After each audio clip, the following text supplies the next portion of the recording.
All right, everybody. It's episode 116.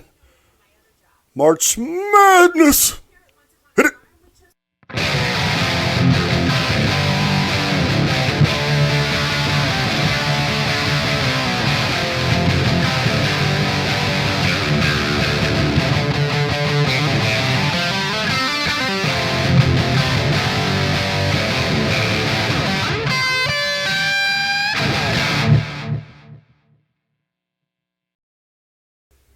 All right, everybody. Welcome back to Heath Barn.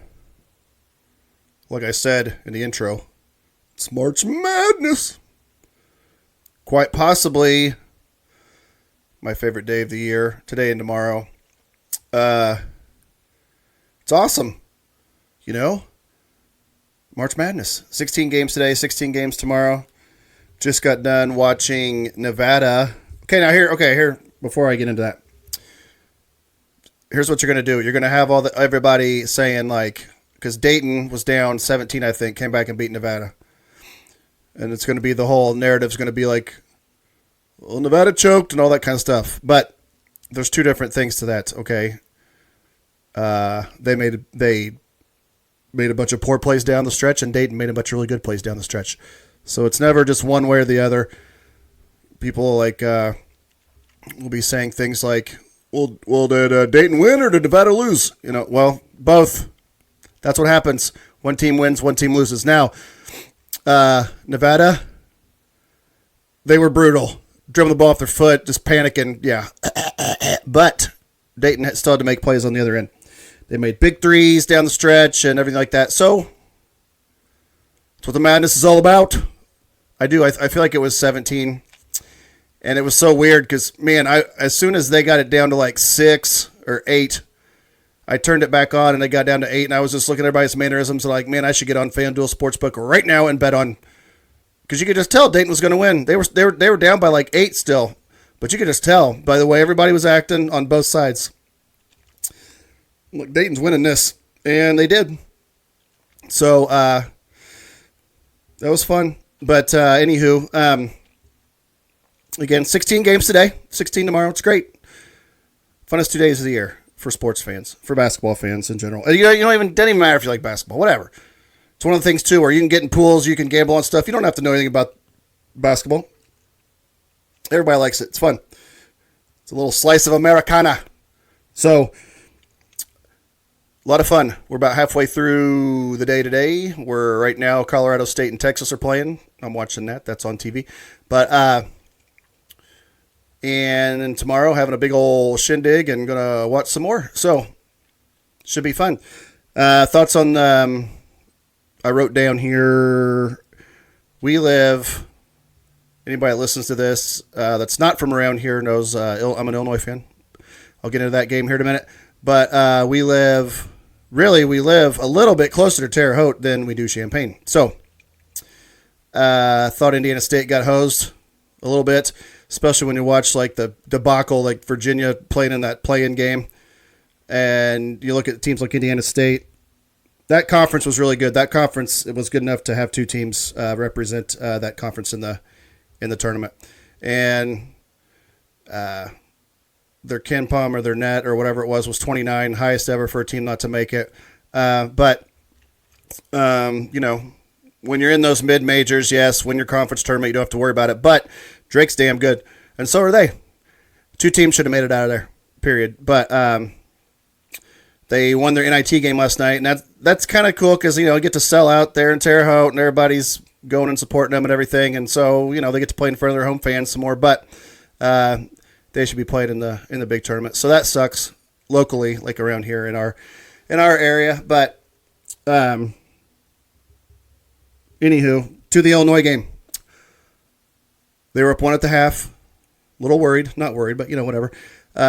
Busted it open in the second half. Won by 16 and wasn't really that close. So what I'm going to do is go down here and talk about... I had one episode one time where I kind of did like a player ratings or whatever for Illinois. I'm going to go ahead and go down the list here and give my thoughts on this game. Before I give thoughts on the actual game, I just want to let people know that I hate the national broadcasts because they don't know a damn thing about your team. Marcus Damask was first team All Big Ten. So you should know how to pronounce his last name, Avery Johnson. Yipes. That kind of stuff. That's just ridiculous. It's ridiculous. So I was trying to sync it up with Barnhart and Dion, and they were way ahead, so I couldn't, and it was just had to listen to the national announcers, and they don't know. And I would say it's not their fault, but you know what? It kind of is, because you know what games you're calling. You need to prepare yourself a little bit better. Like you could tell they didn't even, I mean, I don't know, whatever. It is what it is. That's how it is when you get to national stuff. But that's why I prefer the team announcers with any sport. Like the local guys, they know the team 1,000 times better than the national guys do. So I had to suffer through listening to that. But I thought that, let's go down the list here. Terrence Shannon was Terrence Shannon. He is, what do you have, 19 and a half? I think he had 27 maybe for the game, I believe, something like that. He's just really, really good, man. There are times where he just kind of looks like a man amongst boys. He's the most athletic player on the floor 9 times out of 10, and he absolutely carried us in the first half. So he was just Terrence Shannon doing Terrence Shannon things. So absolutely nothing but positive things to say about him. He's made himself a lot of money here, I think, over the last... Coming back this year was obviously the right choice, no matter all the other off-court crap. It was obviously the right choice, and he has improved his draft stock. Holy crap. Draft stock drastically. There we go. So I think that I'm just glad he plays for Illinois. I'm glad we got him. He played just fine. All good. His partner in crime, Damask, the 10th triple-double in the history of the NCAA tournament. So need I say more? It's funny because what he was doing, what Morehead State, they were onto the booty ball. They knew that he was going to do that, so he was backing the guy down, and they'd throw a double team every time, and he just did a great job of finding the open man. If it's not brain surgery, it's math. If 2 guys are guarding you, that means somebody's open. So now in the first half, it didn't work very well because nobody was playing very well, and I'll get to those people here in a little bit. But he's just smart, he'll turn it over 2 or 3 times a game because he has the ball in his hands so much, but he doesn't care as long as they win. And that's, when you're second best players like that, that's a hell of a thing to have. He, in the 12 points, that just kind of, the thing is too, like, to me, it's like, okay, he didn't really do much putting the ball in the basket tonight. So to me, it's like, that's all going to even out. And he's going to have a,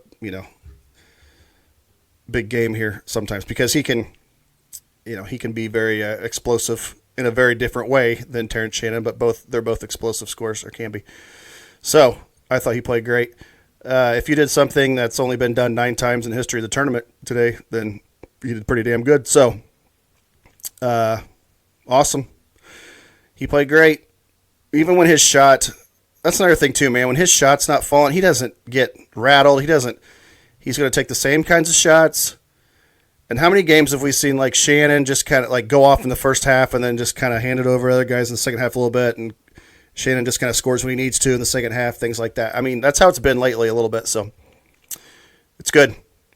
It's all good stuff. It's what veterans that are unselfish do. They just play ball, and whatever's there, they take it, and they play smart. So Damask, all good. Man, do I got to talk about this guy?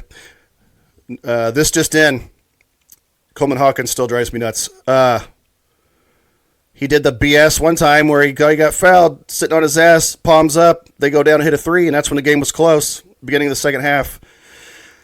I hate it. And I'm telling you, it just seems like whenever they score, it just seems like more often than not, it's whoever Hawkins is guarding. That's why this whole thing with him being the best defensive player in the Big Ten, all Big Ten defensive first team and all that, which he wasn't. I'm just like, what? Why? Or why are we saying that? Because he'll stray off of his man and go block a shot or steal it once in a while? Like, his man scores a lot. Doesn't matter. And I was thinking, well, it's just because he's guarding the post and he's kind of out of position. No, it doesn't matter. Today we went on that big run in the second half, and they had 6 points in that big run. There was 2 threes. Both times it was him. It was his man. He got caught up on a screen, was late getting out there, and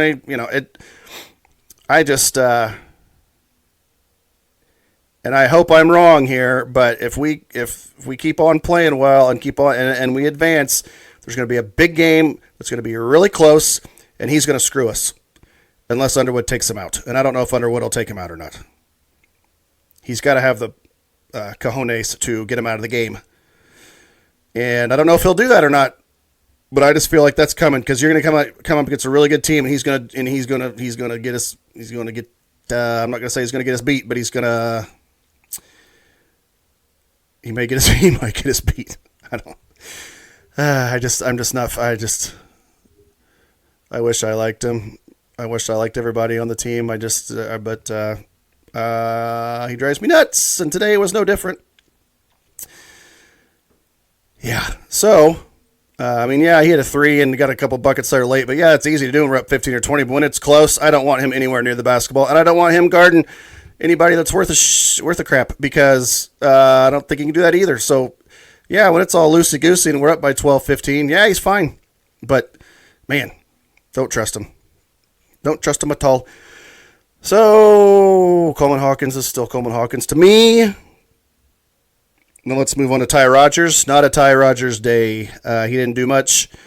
Looked a little nervous at the beginning, and he wasn't the only one. But I think that, he turned it over a couple times, was a little bit squirrely with the ball. And I just think that today was one of those days where it just wasn't his kind of game. But that doesn't mean anything except just move on to the next one because we need him big time. So I think that a pivotal play was beginning of the second half. They were doubling Damask again. He found Ty right underneath the basket for an easy shot, and he missed it. And he put Danger in, and then it was Danger time. So, but I'll get to that in a minute. But I felt like that was a good thing that Coach Underwood did. Like he cares what I think. But I felt like I'm assuming Underwood was like, okay, if they're going to double Damask, if we can't get buckets off of this, we got to get somebody that can put the ball in the basket, around the basket. And I don't know, it just wasn't Ty Rodgers' day. But again, that means nothing because he's always going to play hard and he'll be ready to go in 2 days. So, and I can say about the exact same thing with Guerrier. Just not really his day. He didn't play bad. In fact, I felt like he should have played more. If Danger's rolling and you got Hawkins, I feel like and Coleman Hawkins is doing Coleman Hawkins things, as in dumb things like pouting, getting beat on defense. Like put Guerrier in for him. You can play Guerrier and Danger at the same time. But he didn't do that a lot. So, again, not a Ty Rodgers, Quincy Guerrier day, but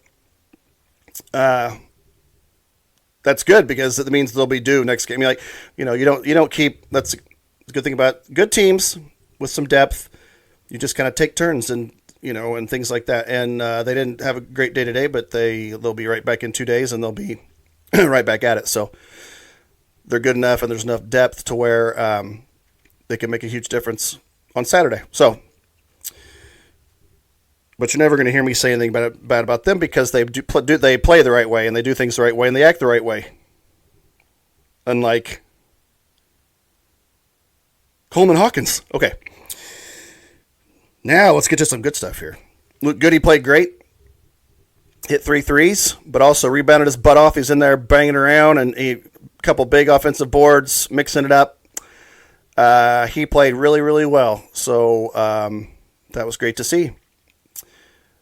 DGL came in and hit 2 threes. Played great in the first half, and we needed those too because we were losing. We were down, and he came in and played great in the first half. Got beat a couple times the second half, but you know what? I think everybody on our team does sometimes. But he, I hope he stays, and I hope he just buys in completely to the program because I think he'll be really good. Obviously, he's got no fear on the offensive end, and I think he's improved a lot on the defensive end. It's a shock. When you're in high school and you're just better than everybody else, and you get to college and you realize that everybody's really good. It can be kind of a shock, and it takes kids a while to figure all that out and realize that it's not high school anymore, you know. So, but I think I hope he stays. I hope he doesn't, listen to people who thinks he should go somewhere else and all that kind of stuff just because he didn't get to play very much. I hope he stays and is a big contributor next year. But in the meantime, when he calls your number and you go in, just work your ass off. And today he did great. So. And that brings us to danger. Yeah, he was balls out today. It's amazing.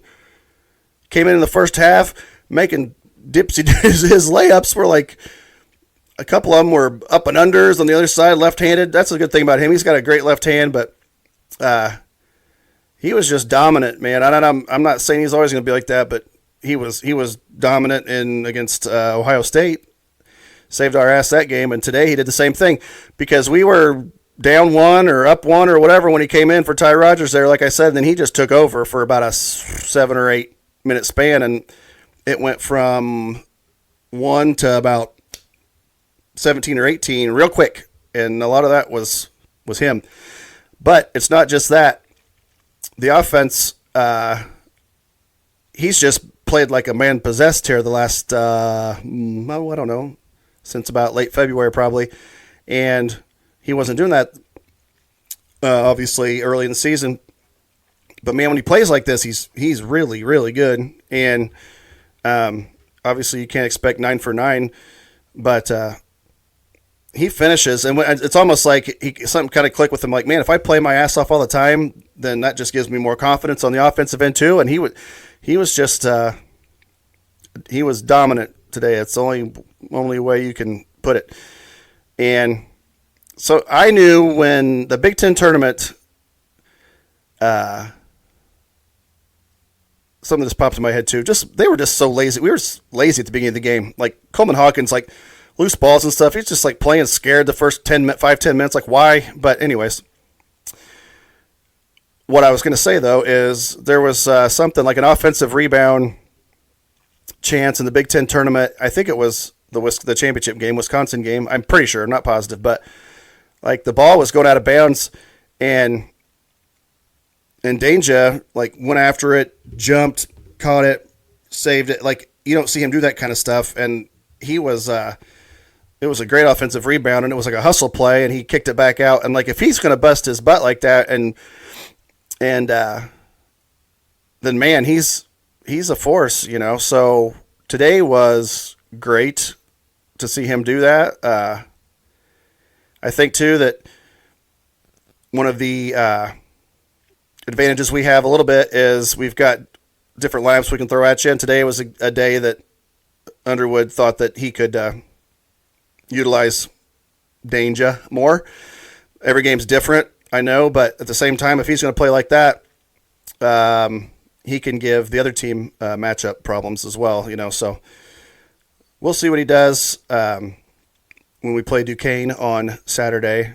But yeah, he was just outstanding today. So today was definitely Terrence Shannon being Terrence Shannon, Damask being Damask. Congratulations to him for getting the 10th triple-double in the history of the tournament. And besides that, it was Danger. It was Danger. So, but yeah, good teams. That's the thing, man. Like today, Ty Rodgers and Gary didn't do much today. Next game, they may come out and help save us. So it's nice to have the depth and things like that. And it doesn't seem like they care who does it, which is good, because you have to have that. You can't have selfish turds wanting the spotlight all the time. You do just whatever it takes to win. And they're old enough. I mean, hell, they're 22 years old. So once you get old enough like that, you know that this is it for you in college. Who the hell cares as long as you're winning? So So yeah, it was a little scary for about the first 24 or 5 minutes, and then they just put the hammer down. But again, that all credit that goes to Danger, Shannon, Damas. But Duquesne beat BYU. There's a pool that I get in every year. One of my buddies has this big pool. You put in $20. This is a survivor pool. Last year, I think, so you pick one team. You pick a team to win each day, and you can't pick the same team twice. Okay. Then you go, well, nobody's left. Everybody puts in $20. There's a crap ton of money on the line in this. And last year, I picked Virginia, I think, and they played like the 11-15 game on Thursday. Get beat, so I'm out of the freaking thing. Like 2 hours into the tournament, I'm out. Well, this year, I picked BYU. So I lasted another hour? I lasted like an hour more than I did last year. But still, just first day, bam, I'm gone. So I thought BYU would beat Duquesne, and then I was like, well, because like I said, you can't pick the same team twice. So I was like, well, I'll get them the first day, and then nope. So I'm out of that already. And then I did a pool where completely random, where I just drew names out of a hat. 17 people are in it. Everybody got 4 teams, and it is like there's no skill involved. You don't have to know anything about basketball. Just gotta, whatever. It was $20 a piece. And we'll see how that goes. But I figured, let's make it random because the tournament's random. That's another thing, too. All these experts and things like that on TV saying like, well, I think these guys have an advantage. Because no, you don't. You don't know. This is the most random tournament ever. So don't be acting like, well, I'm going to pick them, don't pick them, pick them, pick them. You can say like, okay, they're good at this, they're good at this. But then you should just be like, I got no freaking clue who's going to win. Because it's college basketball. There's a shit ton of parity. So let's just have fun and watch it. But don't go in there and, there's a difference between being giving your analysis and acting like you know everything. Like, you don't know who's going to win. Nobody knows who's going to win these games. That's what makes it fun. That's what makes it the March Madness. So, yeah, don't listen to these guys that try to act like they know what they're talking about. They know the teams and stuff like that, but you don't know. You just don't. You never know what's going to happen with this stuff. Doesn't matter what seed you are and all that kind of crap. It's just, oh my goodness gracious. There's one young lady, one older lady doing the Cabbage Patch dance right now in the Colorado State-Texas game, and it is, they look like they're having a good time. Can't dance for shit, but look like they're having a good time. So good for them. So anyways, we'll see what goes on with the rest of this tournament, but as far as Illinois goes, I thought their draw was, I don't know, hell. I wish UConn wasn't in it, but besides that, Duquesne, and then, like I was saying about Coach Underwood, hasn't, completely turned the program around, but hasn't made it to the second weekend yet. So Saturday's got a chance to change that. But, and there's no reason why they shouldn't. If they don't, then nobody to blame but themselves. But Duquesne looked fun. They're athletic and everything, and I don't know. I didn't watch them enough to really, I don't know, hell. I mean, they're good, obviously. They're the second round of the NCAA tournament, so we shall see. Anything else to talk about here? Baseball. Getting ready to start. Cardinals got beat 9-1 today. Noise. Ollie got 2-year extension. Noise. Whatever, Boosh. That is a joke, but they're like, well, we don't want any distractions going into the seasons and all this kind of crap, but oh my gosh. Yeah. Ollie got an extension. I don't even know where to begin with that. I want to keep it positive because it's March Madness. It's basketball. Let's talk about basketball. Ollie getting an extension is it's not basketball and it's not positive in my opinion. So I will say this though. Victor Scott II, keep an eye out for him. He is a center fielder. He was in Double A last year. Stole over 90 bases. Won a Gold Glove, minor league Gold Glove. He's been tearing it up this spring. He's fun. He's fun. I think they should just let him play center. Turn him loose right now. Screw it.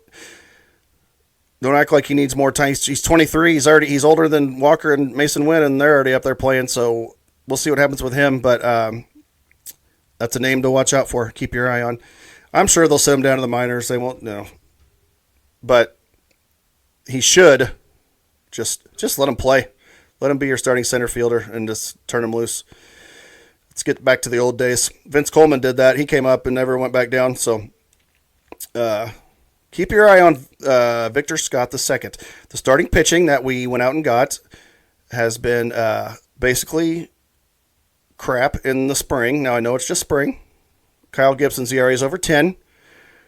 Matz's is like 7 or something.